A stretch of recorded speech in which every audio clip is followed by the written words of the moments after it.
exploits what he has not earned. The other is practiced by his leader, the spiritual parasite, one who derives his illusion of greatness like a fence receiving stolen goods from the power to dispose of that. In Rand, The Virtue of Selfishness, page 103, The Monument Builders. Of the two, the material parasite is psychologically healthier and closer to reality. At least he eats or wears his loot. But the only source of satisfaction open to the spiritual parasite, his only means to gain prestige, apart from giving is the most wasteful, useless, and meaningless activity of all, the building of public monuments.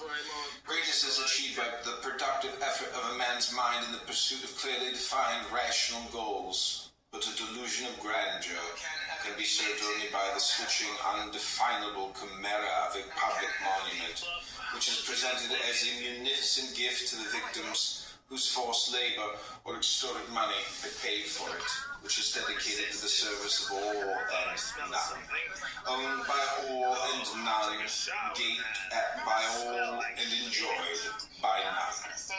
This is the ruler's only way to appease his obsession. Prestige. Prestige in whose eyes? In anyone's.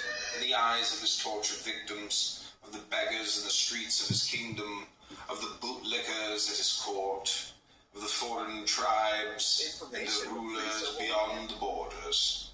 It is to impress all those eyes, the eyes of everyone and no one, that the blood of generations of subjects has been spilled and spent. One may see in certain biblical movies a graphic image of the meaning of public monument building, the building of the pyramids, hordes of starved, ragged, emaciated men straining the last effort of their inadequate muscles at the inhuman task of pulling the ropes that drag large chunks of stone, straining like tortured beasts that burn under the whips of overseers, collapsing on the job and dying in the desert sands, that a dead pharaoh might lie in an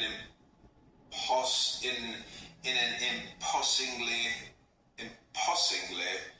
senseless structure, and thus gain eternal prestige in the eyes of the unborn future generations.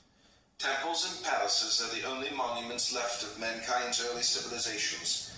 They were created by the same means and at the same price, a price not justified by the fact that primitive peoples undoubtedly believed, while dying of starvation and exhaustion, that the prestige of their tribe, their